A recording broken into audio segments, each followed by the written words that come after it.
রাশি, রাশি, আমি জানতাম রাশি তুমি আসবে, তুমি আসবে রাশি, আমি জানতাম। আমি জানি তুমি ছাড়া কেউ আমাকে এখান থেকে বাঁচাতে পারবে না রাশি, আমি জানতাম তুমি আসবে রাশি। রাশি, রাশি, আমাদের এখান থেকে বেরোতে হবে রাশি। তোমার সর্বনাশ করে দেবে ওরা, তোমার ক্ষতি করে দেবে রাশি। তুমি আবার নাটক করছেন আপনি? এই 7 বছরে আপনি নিজেকে এতটুকু পাল্টাতে পারলেন না, তাই না? না রাশি, আমি নাটক করছি না রাশি। তুমি, আমি সত্যি কথা বলছি রাশি, ওরা তোমার ক্ষতি করে দেবে, আমাকে একটু বিশ্বাস করো। বিশ্বাস করবো আপনাকে? কখনো না। জানি আমি যা করেছি তোমার সঙ্গে, তোমার পক্ষে আমাকে বিশ্বাস করা সম্ভব নয়, কিছুতেই সম্ভব। কিন্তু আমি আপনাকে অনেক আগেই বলেছিলাম আপনার পাপের ঘোড়া এবার পূর্ণ হয়ে গেছে। শুধরান, নিজেকে একটু শুধরান। কিন্তু আপনি আমার একটা কথাও শোনেননি। আর আজ দেখুন, আজ আপনি আপনার নিজের পাপের শাস্তি পাচ্ছেন এইখানে। আমি জানি আমি অনেক পাপ করেছি,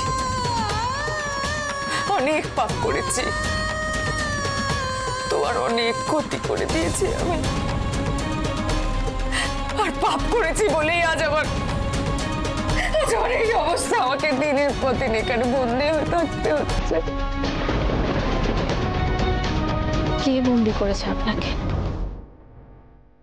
কেনই বা করেছে? This is for you. এটা আমার, তোমার পছন্দ হয়েছে তো? Fabulous, great choice, wow. সেটা তুমি ঠিকই করেছো।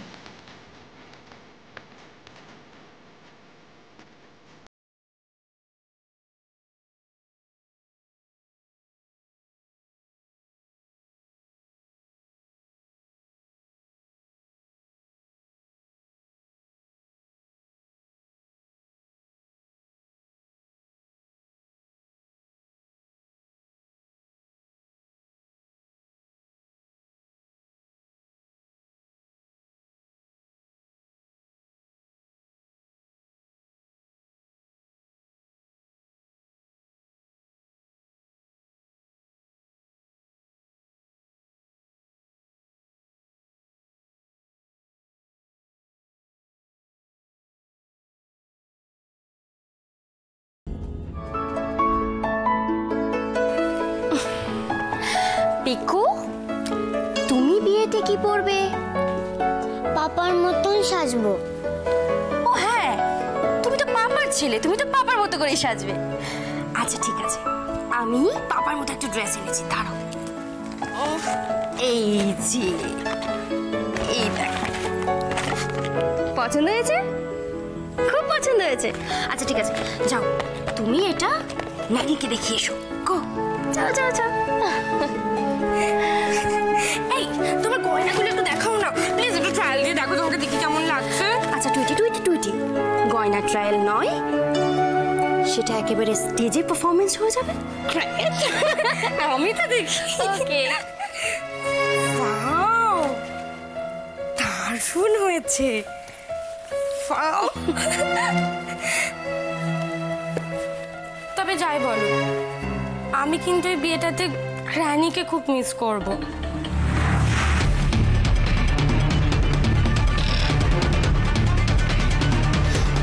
এতগুলো দিন হয়ে গেল, গ্র্যানির কোনো খবরই নেই। আচ্ছা, বাড়িতে একটা বিয়ের অনুষ্ঠান হচ্ছে, তোমরা তো গ্র্যানিকে ইনফর্ম করলে পারতে। আচ্ছা টুইটি, তুমি তো খুব ভালো করেই জানো যে তোমার গ্র্যানি এই মুহূর্তে কোথায় আছে, কেমন আছে, কবে ফিরবেন আমরা কেউ কিচ্ছু জানি না। উনি জাস্ট একটা লেটার লিখে রেখে চলে গেছিলেন। তারপর থেকে তো আমরা অনেক ফোন করে কন্ট্যাক্ট করার চেষ্টা করেছি। আর কি করতে পারি বলো? সত্যি তো। আচ্ছা, গ্র্যানি এইভাবে কাউকে কিছু খবর না দিয়ে কোথায় চলে গেল? আর তারপর থেকে তো আমরা কোনো খোঁজও পেলাম না গ্র্যানি।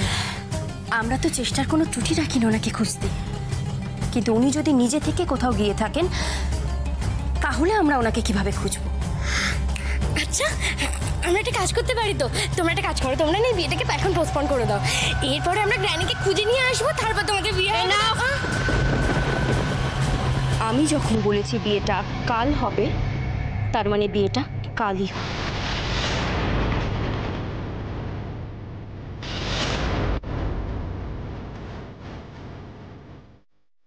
তাতে এই বিয়েটা যদি কেউ অ্যাটেন্ড করতে পারে করবে, আর যদি না করতে পারে করবে না, ব্যাস।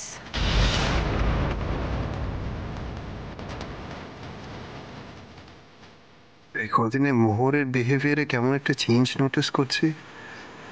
মিসেস ভাদুরী যাকে মোহর এত রেসপেক্ট করতো, সাডেনলি তার কথা শুনলে এত বিরক্ত হচ্ছে কেন? কিসের জন্য? প্রপার্টি, রয় ম্যানশনের বিরাট প্রপার্টি, যার লোভে এতগুলো বছর ধরে এতগুলো মানুষ যুদ্ধ করে চলেছে, আজ সেই যুদ্ধে সামিল হয়েছে মোহর। এবার নিশ্চয়ই আপনি বুঝতে পারছেন মিসেস ভাদুরী, সব ক্রিয়ারই একটা বিপরীত প্রতিক্রিয়া রয়েছে। একদিন এই প্রপার্টির জন্য আপনি আমাকে বাড়ি ছাড়া করেছিলেন, আর আজ আপনি নিজেই এই প্রপার্টির জন্য আমি আমার স্বামী, সন্তান, সংসার সবকিছু হারিয়েছি শুধুমাত্র আপনার এই প্রপার্টির লোভে। একবার নিজের দিকে ভালো করে তাকিয়ে দেখুন, আজ আপনি কোথায় এসে দাঁড়িয়েছেন মিসেস ভাদুরী। আমি সেদিনই জানতাম আপনার পাপের ঘড়া পূর্ণ হয়ে গেছে, সেদিনই শুরু হয়ে গেছিল আপনার পতনের দিন। কি অদ্ভুত ব্যাপার না, আপনি যে জায়গায় দাঁড়িয়ে সেদিন গর্ব করছিলেন, আজ সেখানে দাঁড়িয়ে আছে মোহর। তুমি ঠিকই বলেছ, মোহরকে তো আমি ব্যবহার করতে চেয়েছিলাম। কোথাও মনের মধ্যে আমার এই আশাটা ছিল যে আমাকেও সাপোর্ট করবে সবসময়, কিন্তু ও যে আমার সঙ্গে এরকম করবে সেটা। আপনি কি একটা কথা কখনো ভেবে দেখেছেন, আপনি যদি এই অন্যায় কাজগুলো না করতেন তাহলে ওই বাড়িতে আপনি আজ কতটা সম্মান পেতেন? আপনার ছিল প্রপার্টির লোভ, আর তার জন্য আপনি বাড়ির প্রত্যেকটা সদস্যের সাথে দিনের পর দিন খারাপ ব্যবহার করে গেছেন, নিজের দোষে নিজের স্বামীকে হারিয়েছেন। কিন্তু একটা কথা ভালো করে ভেবে বলুন তো, এত অন্যায় কাজ করে আপনি শেষমেশ কি পেয়েছেন? আজ কেউ আছে আপনার পাশে? কাকে আপন করবেন এখন? সবাই তো আপনাকে ভয় পায়, কেউ আপনাকে শ্রদ্ধা করে না, ভালোবাসে না। এইভাবেই কি আপনি হতে চেয়েছিলেন রয় ম্যানশনের সর্বে সর্বা? বলো রাশি, বলো। আজকে আমার আর বলার কিচ্ছু নেই রাশি, তুমি যা যা বলছো আমি অস্বীকার করি কি করে বলো তো? আজ আপনাকে এভাবে দেখে আমার সত্যি খুব করুণা হচ্ছে। ভাবতেও অবাক লাগছে, একজন বাইরের মেয়ের কাছে আপনি এভাবে হেরে গেছেন। অপরাধের শাস্তি পাচ্ছি আমি রাশি। এত বছর জুড়ে যা যা করেছি, যা যা অন্যায় করেছি, তার শাস্তি পাচ্ছি। আমি কোনোদিন ভগবানকে মানিনি, তুমি অনেকবার বলেছিলে, কিন্তু আমি মানিনি রাশি। আর আজ ভগবান প্রতি পদে পদে আমাকে বুঝিয়ে দিচ্ছে যে আমার পাপ কতটা। রাশি, আমি তো সব থেকে বেশি ক্ষতি করেছি তোমার প্রতি আমি সব থেকে বেশি অন্যায় করেছি। তোমার স্বামী, সন্তান, সংসার, সমস্ত আনন্দ জীবনে তোমার আমি কেড়ে নিয়েছি রাশি। রাশি, আজ তুমি পারো না আমাকে ক্ষমা করতে? তুমি যদি আমায় ক্ষমা না করো আমি কোথায় যাবো? আমি যে মনেও শান্তি পাবো না। আজ এত বছর পর আপনার বিবেক জেগে উঠেছে, তাই না?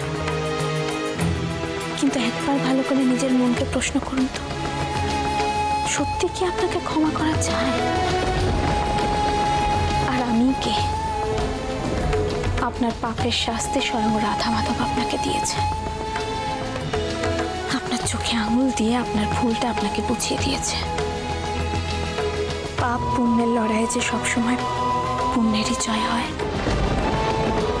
আজও তাই হবে। পাপীকে তার শাস্তি ঠিক পেতে হয়, আজও তাই হবে।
করে সেও সমান অপরাধী। ঠিক করেছি আমি, একদম ঠিক করেছি। ওরা যদি তোমাদের আবার মারে, আমিও আবার মারবো।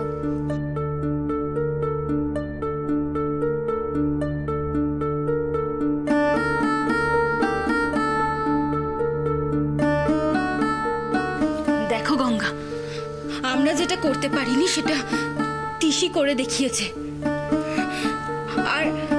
আর কেন এত সহ্য করবো বলো তো? হ্যাঁ, কেন নিজেদেরকে দুর্বল আর অসহায় ভাববো গঙ্গা?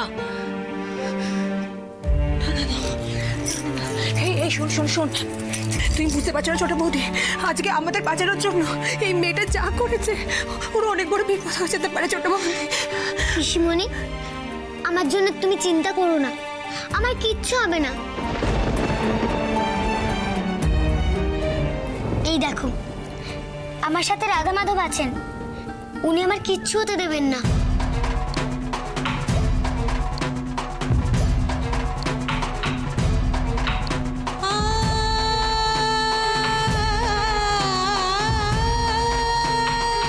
অনেক দিন তো হলো গঙ্গা, অনেক মার তো খেলাম পড়ে পড়ে। গঙ্গা, এবার আমাদের রুখে দাঁড়ানোর পালা।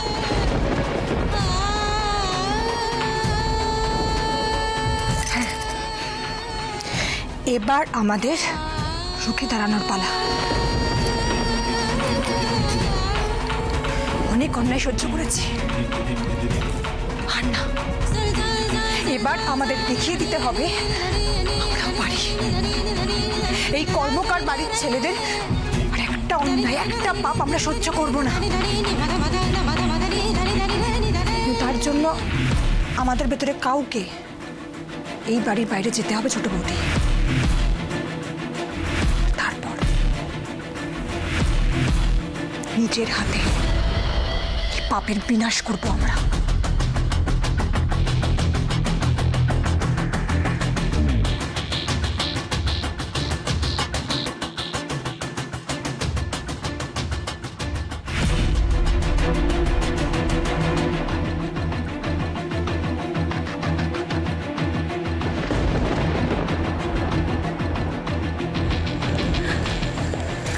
ওদের কি করে সাহায্য করতে হয় তা আমি খুব ভালো করে জানি। এত বড় সাহস আমার স্বামীর গায়ে হাত দেওয়া! হ্যাঁ, আজ ভগবানও ওকে আমার কাছ থেকে বাঁচাতে পারবে না, কিছুতেই পারবে না। না না মা, তিশি তো বাচ্চা মেয়ে, না বুঝে ভুল করে ফেলেছে। বোঝেনি মানে? তুই জানিস ও কত বড় অপরাধ করেছে? ওই মেয়ে একটা খুনি। না না মা, আসলে ও কাকিমণি আর পিসিমণিকে বাবা মারছিল দেখে। মারছিল না কি? ওরকম বজ্জাত মেয়েদের মেরে হাড়গোড় ভেঙে দেওয়া উচিত। অনেক ছাড় দিয়েছে আমি তিশিকে, অনেক। আর না, আজ ওকে আমার কাছ থেকে কেউ রুখতে পারবে না, কেউ না। আজ ওর একদিন কি আমার একদিন।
কিচ্ছু হয়নি ডাক্তারবাবু, কিচ্ছু হয়নি। এই জগদীশ কর্মকার অত সহজে টসকাবে না। আজ সবকটাকে আমি শেষ করব। আজ সবাই দেখবে যে এই জগদীশ কর্মকার কত নৃশংস, কত নিষ্ঠুর হতে পারে। সবাই দেখবে। স্যার আপনার এখন বিশ্রাম দরকার। আপনি প্লিজ প্লিজ আপনি অজিত এই ডাক্তারকে এখান থেকে টাকা দিয়ে বিদায় কর। ডাক্তার চলুন চলুন চলুন। এবার তোদের কি অবস্থা হয় দেখ দেখ। দাঁড়া, যা করার আমি করবো। মা তুমি বুঝতে পারছো না, এ বাড়িতে গিরিবেলা কর্মকার এখনো বেঁচে আছে। এমন শাস্তি দেব যে এ জন্মে আর মাথা তুলে দাঁড়ানোর সাহস পাবে না। তোর পায়ে পড়ে ভিক্ষে করবে, তবে আমার প্রতিশোধ নেওয়া হবে। আজ এই পরিস্থিতিতে না পড়লে হয়তো আমি বুঝতেই পারতাম না আমি কত বড় অন্যায় করেছি। আমি তোমাকে ভুল বুঝেছিলাম রাশি। প্রতি মুহূর্তে তোমার ক্ষতি চেয়েছিলাম, তোমাকে পথের কাঁটা ভেবেছিলাম, সরিয়ে দিতে চেয়েছিলাম। অপরাধ করেছি। আমি আমার পাপের প্রায়শ্চিত্ত করতে চাই। তোমার কাছ থেকে আমি যা যা কেড়ে নিয়েছিলাম আমি সব ফিরিয়ে দিতে চাই রাশি, সব ফিরিয়ে দিতে চাই। আমার সংসারের সেই মূল্যবান সময়টা, আমার ভালোবাসা, আমার সন্তান পারবেন আপনি ফিরিয়ে দিতে মিসেস ভাদুরী?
আজকের দিনটা ভালো করে ম্যাডামের দিকে নজর রাখতে হবে। কালকে বিয়েটা হয়ে গেলেই আমাদের কাজ শেষ।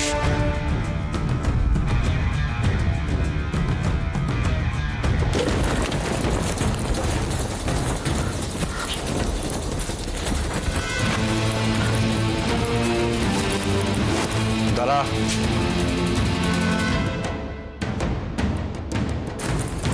আমি জানি না আমি তোমায় কি বলবো রাশি, তবে এইটুকু বলতে পারি আমি তোমার কাছে ঋণী হয়ে গেলাম।